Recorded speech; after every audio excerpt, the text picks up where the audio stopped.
Langsung saja Ibu dan Bapak, karena waktu kita sangat berharga, lebih baik banyak mendengarkan dari Pak Anies. Mungkin pembuatan. Langsung saja, nanti kita beri kesempatan kepada Pak Anies Rashid Baswedan. Hari ini adalah silaturahim kebudayaan. Tapi kebudayaan itu bukan hanya tadi yang nyanyi sama musik. Kebudayaan mungkin itu Bapak-bapak, ada budaya politik, ada budaya ekonomi, ada budaya pendidikan, ya, ada budaya internasional, ada budaya nasional. Nanti kita dengarkan dari Pak Anies Rashid Baswedan. Kalau nanti ada yang kepingin bertanya, kalau Pak Anies memberi waktu, monggo. Kalau tidak, cukup di WA ke saya. Okay? Lebih baik kita banyak mendengarkan dari Pak Anies Rashid Baswedan daripada mendengarkan dari yang lain. Ya, nanti kalau ada pertanyaan boleh di WA, tapi nanti insya Allah tidak hari ini dijawab. Tetapi kalau Pak Anies kersa menjawab, nanti kita akan ada yang boleh diberi waktu atau kesempatan untuk bertanya. Demikian, nggih. Langsung kita berikan, dan untuk ini kita beri tepuk tangan yang sangat meriah untuk Presiden kita, Bapak Anies Rashid Baswedan.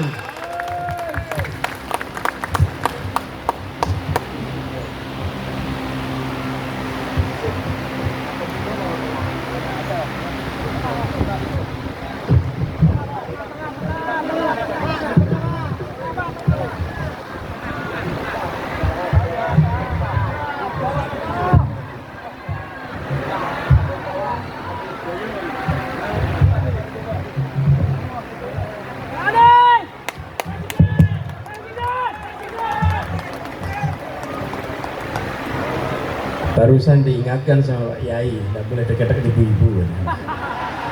Di sana lebih dekat sama ibu-ibu Pak Yai. Harus di tengah ya. Oke.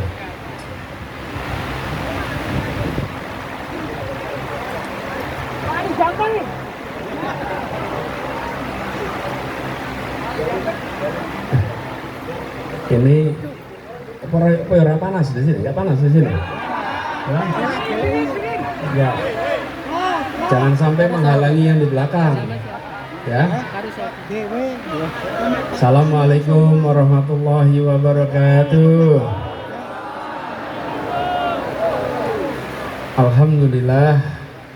Alhamdulillahilladzi arsala rasulahu bil huda wa dinil haq liyudhhirahu 'ala dini kullihi wa kafa billahi shahida. Asyhadu an la ilaha illallah wa asyhadu anna Muhammadan abduhu wa rasuluh. Allahumma sholli ala sayyidina Muhammad wa ala alihi wa ashabihi ajmain. Amma ba'du. Yang kami hormati, yang kami muliakan, yang kami teladani, para alim ulama, para kiai, para habaib, wabil khusus pendiri dan pimpinan Pondok Pesantren Al-Islah Paciran, Ki Haji Dawam Soleh. Semoga beliau selalu diberikan kesehatan, dipanjangkan umurnya, dan terus menjadi penggerak kegiatan dakwah di sini. Juga seluruh jajaran pengurus Pondok Pesantren Al-Islah yang saya lihat di sini rentetan namanya panjang. Izinkan kami untuk menyingkat waktu, tidak menyebut satu-satu tanpa mengurangi rasa hormat. Juga bersama kami hadir tadi dari tim pemenangan Timnas dari Jakarta, Gus Mahasin, ada juga Gus Maksum Fakih yang hadir bersama di sini dari Langitan, juga tim pemenangan daerah. Ini ada Timnas juga Pak Bupati Suyoto, kenal ya? Kenal. Bupati tetangga sebelah ya. Bupati saya. Beliau itu yang tanggung jawab kampanye. Namanya Kokapten Bidang Kampanye. Mudah-mudahan makin mantap kampanyenya ya. Apalagi Gus Munib, Dr. Taufik, kemudian juga Kiai Abdul Malik, sama di sini ada, oh ini ada anggota DPR RI dari dapil sini nih. Gus Lukmanul Hakim dari PKB. PKB. Nah, kalau sebelahnya dari Pondok Pesantren Pak Kiai Haji Agus Alim dan semua saja.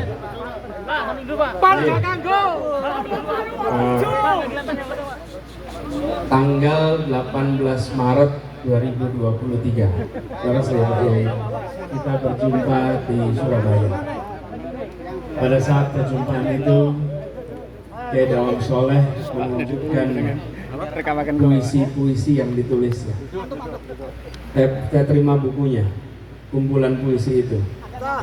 Dan kumpulan puisi itu tidak bercerita sekedar tentang khayalan yang menjadi kata-kata, tidak bercerita tentang imajinasi yang tanpa ada rujukan fakta.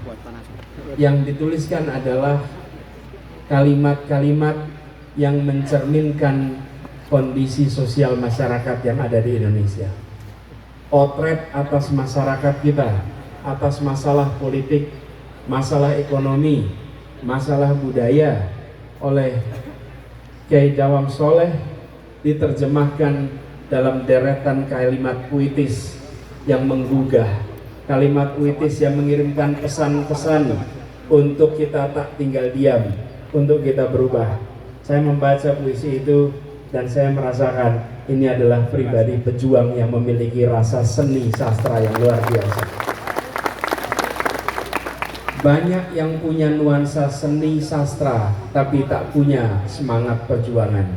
Tapi banyak juga yang punya semangat perjuangan tapi tak punya nuansa seni dan sastra. Ini ditambah lagi seorang yang alim, yang memiliki pondasi pemahaman keagamaan yang luar biasa. Karena itu saya merasa ditakdirkan berjumpa dengan pribadi yang ternyata sanatnya agak nyambung-nyambung sedikit. Beliau itu mondoknya di Gontor. Kalau saya pernah di Pabelan oleh Kiai Hamam Ja'far. Nah, Kiai Hamam Ja'far dengan Kiai Dawam Soleh satu pondokan di Gontor. Jadi ada sambungannya kita. Bahkan kalau mau lebih jauh lagi, pendiri Gontor itu Kiai Sulaiman Jamaluddin. Beliau adalah menantu Kiai Haji Ageng Kiai Ageng Muhammad Besari di Tegalsari, Ponorogo, yang kebetulan tinggalan rumahnya itu diwariskan dan sekarang menjadi tempat tinggal kami di Jakarta, yaitu rumah Kiai Ageng Muhammad Besari.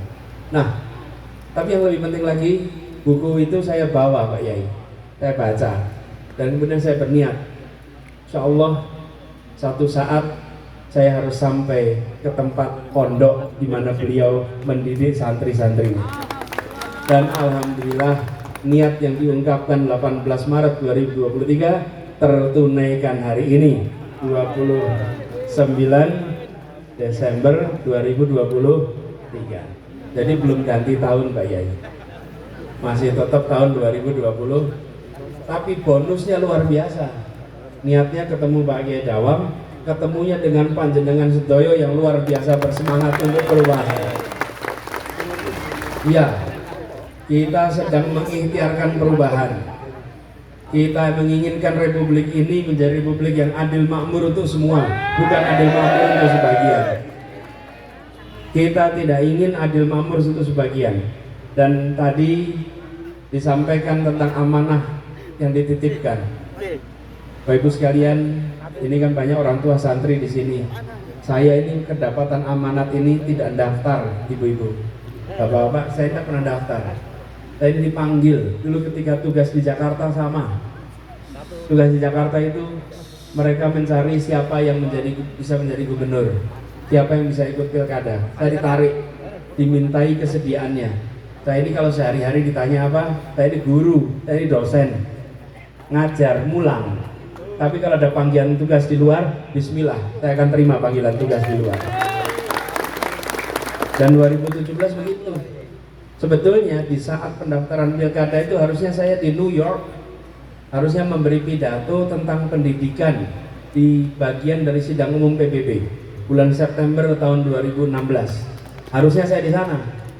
Lah kok dilalah 3 minggu sebelum acara itu saya kena demam berdarah, dirawat di rumah sakit seminggu atau 10 hari, sehingga dokter bilang tidak boleh bepergian jauh. Karena tidak boleh bepergian jauh, saya berada di Jakarta. Pas saat penentuan pencarian orang, saya di Jakarta. Jadi saya diminta saya bisa ikut. Coba bila Allah tidak kirimkan satu nyamuk, saya tidak berada di Jakarta. Satu nyamuk aja itu. Kalau tidak digigit nyamuk, saya tidak di Jakarta. Kalau tidak di Jakarta, saya tidak ada urusan dengan pilkada di Jakarta. Anggota partai bukan, punya modal tidak, rumah masih kredit juga, sama sama kita di sini, sama. Dan kemudian saya dapat tugas itu, sudah selesai. Yang mendukung waktu itu partainya PKS dan Gerindra. Lalu tugas saya di Jakarta, menjelang di ujung tugas di 2022, Partai Nasdem yang dulu mendukung yang di seberang mengikuti perkembangan. Padahal dulu selalu mengkritik, TV-nya juga. Iya, dulu saya. Dan banyak fitnah kan? Banyak sekali fitnah. Tapi apa yang dikerjakan? Pak Surya Paloh melakukan investigasi kira-kira. Dilihat, ini berita-berita ini benar nggak sih sebetulnya? Ketika dilihat kenyataannya sebaliknya. Dan apa yang terjadi? Nasdem memutuskan untuk mempertimbangkan 1 dari 3 nama bulan Juni. Betul ya? 1 dari 3 nama. Dan di bulan Oktober, waktu itu saya yang diminta untuk menjadi calon presiden oleh partai yang dulunya tidak mendukung. Dan partai itu malah mengatakan ini semua kabar-kabar bohong yang disebarkan selama ini, dan memilih untuk mendukung. Dan sesudah itu apa? Cobaan pada Nasdem tidak pernah selesai. Betul tidak? Nih partainya Pak Yoto nih. Iya, cobaannya kemudian banyak. Nah kalau saya udah melewati 5 tahun. Jadi kalau ditembak-tembak itu rasanya cuman kayak dilempari tusuk gigi gitu. Geli-geli gimana gitu loh. Karena sudah kena basoka berkali-kali gitu. Oh pernah ada yang tanya, Pak nanti jenengan dikuliti loh. Terus saya jawab, emang masih punya kulit apa? Kamu sudah dari dulu dikuliti ya. Jadi ini adalah sebuah perjuangan. Semakin banyak tantangan, semakin kita yakin bahwa kita akan mendobrak dan membuat perubahan mendasar di Republik ini. Oke? Kalau kita didiamkan, nah berarti ini nggak akan bikin perubahan ini. Tapi begitu mau bikin perubahan, maka semua yang merasakan kenyamanan hari ini, kenyamanan yang keliru pasti gelisah. Kalau kenyamanan yang benar pasti tenang. Tapi kenyamanan yang keliru pasti gelisah. Nah misalnya begini, saya ngomong dengan para petani. Ini Pak Yai kalau ke petani itu, mereka selalu cerita, ada 3 masalah. Apa 3 masalah itu? 1 pupuk, 2 pupuk, 3 pupuk. Pokoknya pupuk itu masalahnya tuh. Betul tidak? Coba.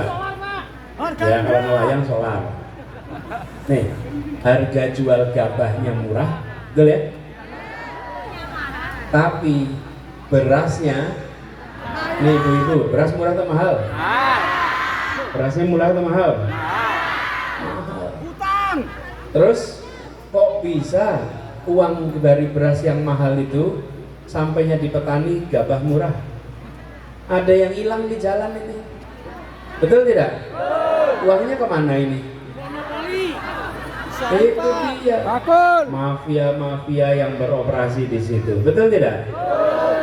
Kira-kira mafia ini hari ini mendukung nomor 1 tidak? Jadi apa yang mafia ini kerjakan kira-kira? Macem-macem. Kenapa? Lah bakal diperangi kok. Tapi apakah mafia itu perlu kita diamkan? Perlu dibiarkan? Bismillah, kita akan perangi semuanya sama-sama. Jadi kami itu makin menjalani segala macam produksi fitnah tidak berhenti. Betul tidak? Apakah kita kendor? Malah jalan terus, malah yakin. Insya Allah ini adalah jalan untuk melakukan perubahan, menghadirkan adil makmur bagi semua. Amin. Karena itulah kita berjuang bersama. Nah, sekarang di dalam perjuangan ini kami bersyukur bertemu dengan begitu banyak orang-orang ikhlas. Jadi saya sendiri ini ketimpaan amanat tidak mungkin saya kerjakan sendiri. Di mana-mana yang bikin poster rakyat itu, kalau poster rakyat itu fotonya mirip Anies, Pak. Mirip, tulisannya juga mirip Anies Muhaimin ya. Posternya apa cirinya? Warnanya beda-beda, gambarnya tidak standar, masangnya pun rada miring-miring sedikit. Kalau itu dikerjakan oleh vendor, gambarnya bagus, cetakannya rapi, penampilannya kuat kokoh, dipasangnya ukurannya sama di mana-mana, betul tidak? Nah, kalau itu berarti vendor itu. Tapi kalau yang gerakan rakyat beda sekali. Apa yang terjadi? Ini adalah ikhtiar perubahan dari rakyat kebanyakan yang kita kerjakan sama-sama untuk Indonesia yang adil makmur. Jadi saya memang dapat tugas pegang mikrofon. Sebagai calon, saya dan Gus Imin itu pegang mikrofon di depan. Tapi yang menentukan berhasilnya acara itu bukan yang pegang mikrofon itu, Bapak. Saya hari ini saat ini saya pegang mikrofon. Yang tadi berdiri itu hanya MC, Kori, Pak Yai, lalu saya, 4. Tapi yang membuat acara ini berjalan dengan baik siapa? Orang-orang yang masang tenda dari mulai kemarin, orang-orang yang masang kursi yang dari kemarin, orang-orang yang masang panggung, yang menyiapkan sound system. Ini semua bisa mendengarkan kalimat-kalimat dari kami, bukan karena hebatnya penutur, tapi karena hebatnya orang sound system yang tidak terlihat wajahnya di belakang sana. Betul tidak? Itu begitu operator sound system mematikan amplifier yang cepat, rampung Bapak Ibu, selesai langsung, tidak ada artinya. Saya memang bertugas pegang mikrofon, tapi yang membuat perjuangan perubahan ini terjadi adalah orang-orang tak terlihat yang bergerak di seluruh wilayah Indonesia. Orang-orang yang bergerak di masyarakat, yang menjangkau semua, mereka lah yang mendorong perubahan. Jadi kalau bikin perubahan, kita harus kerjakan sama-sama. Insya Allah yang berada di tempat ini adalah orang-orang yang mengikhtiarkan perubahan. Dan perubahan itu memang kita mengikhtiarkan untuk Indonesia lebih adil. Contoh nih, pernah dengar Omnibus? Apa itu? Omnibus Law.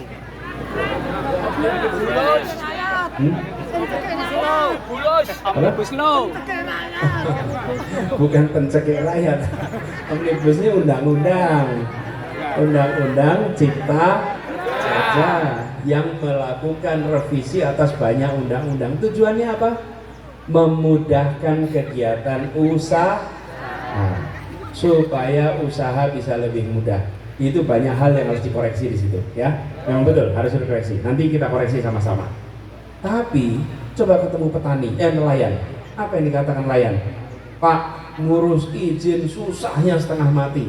Ada izin yang ngurus di kabupaten, ada ngurus di provinsi, ada ngurus di pusat, belum tentu bisa cepat beres, repotnya setengah mati. Pertanyaan saya, kenapa bagi yang besar dibuat kemudahan, sementara yang kecil dibuat kesulitan? Betul tidak? Nah, kita ingin buat keadilan. Keadilan itu prinsip sederhana, membesarkan yang kecil tanpa mengecilkan yang besar. Tapi yang kecil jangan dibiarkan kecil terus. Kita juga tidak perlu memusuhi yang besar, tapi jangan yang kecil dibiarkan kecil terus. Justru yang kecil ini yang harus ditingkatkan, yang kecil yang harus dimajukan, yang kecil yang harus diberi kesempatan. Dan siapa yang membela kalau bukan negara? Negara harus hadir bagi mereka yang kecil, bukan malah sebaliknya. Ya, memang petani nelayan tidak punya nomor telepon gubernur, tidak punya nomor telepon wali kota, bupati, apalagi presiden. Tapi kalau pengusaha besar punya nomor telepon, gampang minta sesuatu. Kita ingin tunjukkan republik ini untuk semua, bukan hanya untuk mereka-mereka yang hari ini berkekuasaan ekonomi, bukan hanya yang berkekuasaan politik. Jadi kita ikhtiarkan sama-sama. Nah, perubahan ini yang harus kita dorong bersama. Karena itu sekalian yang kami hormati, di dalam kesempatan ini saya ingin mengajak kepada semuanya, mari kita bergerak bersama. Insya Allah nanti di Lamongan, Bojonegoro juga, ini dan wilayah sekitarnya Tuban. Mudah-mudahan kita bisa lebih memperkuat barisan perubahan. Ini saya tadi terlewat belum menyebut, di sebelah kami ini ada juga Pak Irwan. Pak Irwan ini adalah Ketua PKS Jawa Timur. Pak Irwan Setiawan. Ini barisan harus rapi, tertib. Dan tadi disampaikan sekalian, ini soal amanah. Amanah yang diwujudkan kewenangan. Perubahan tanpa kewenangan tidak terjadi. Kami beri cerita. Dulu di Jakarta ada satu tempat namanya Alexis. Tahu ya Alexis ya?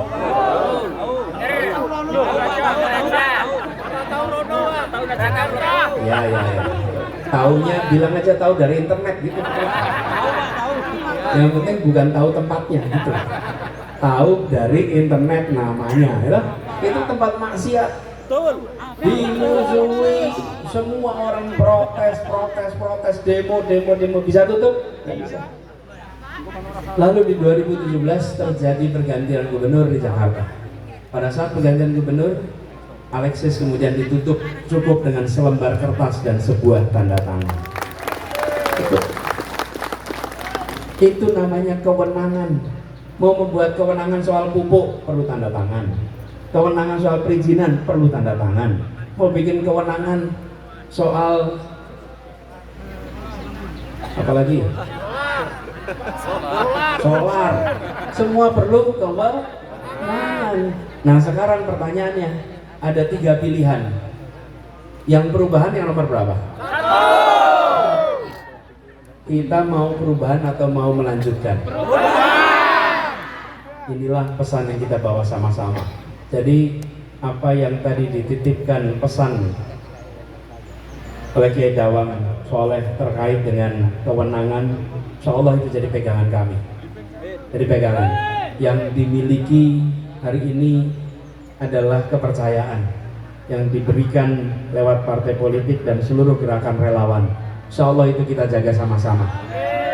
Kita jaga sama-sama sehingga nanti berujung pada keberhasilan. Bapak sekalian, kami ingin meneruskan tapi sebentar lagi akan ada adzan zuhur. Jadi kita dibatasi oleh waktu adzan zuhur. Saya ingin sampaikan kepada Pak Yai rasa syukur dan rasa terima kasih. Sebuah sambutan yang melampaui perkiraan bahwa niatnya silaturahmi dan sambutannya luar biasa seperti ini.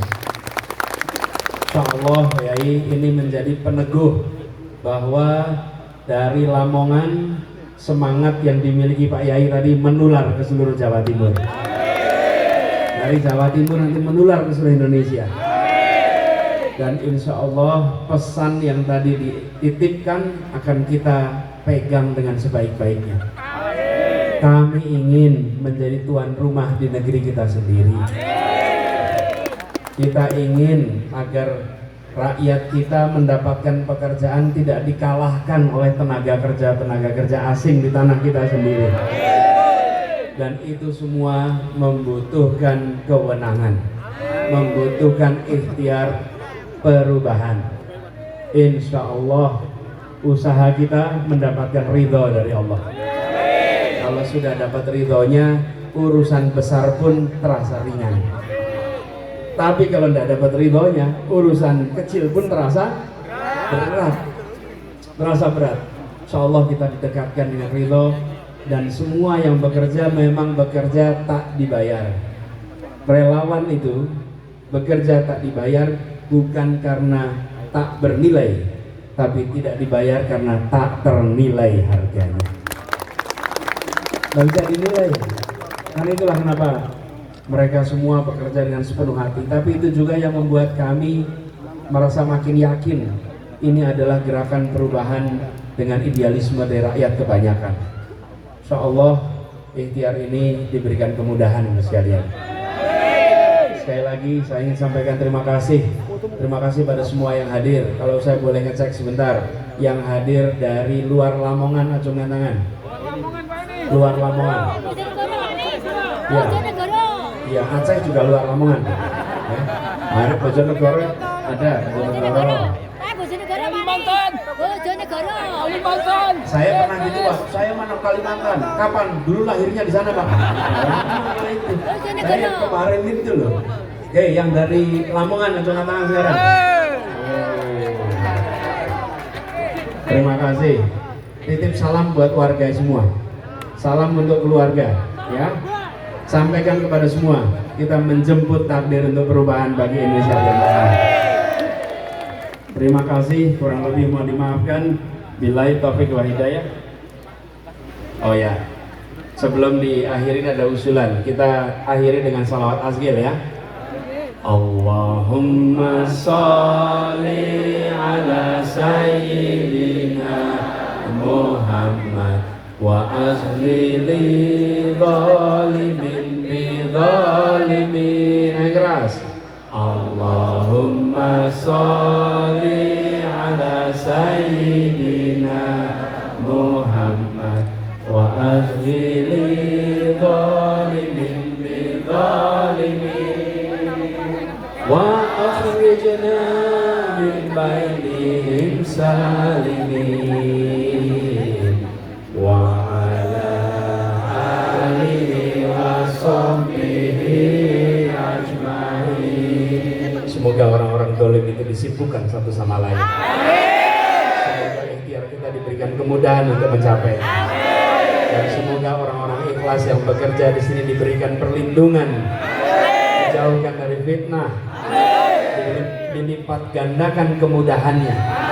Insya Allah ikhtiar kita mendapatkan hasil yang dibawa. Rabbana atina fid dunya hasanah wa fil akhirati hasanah wa qina adzabannar. Subhanaka rabbil izzati amma yasifun wa salamun alal mursalin walhamdulillahi rabbil alamin. Billahi taufiq wa hidayah. Nasrun minallah wa fathun qarib. Assalamualaikum warahmatullahi wabarakatuh.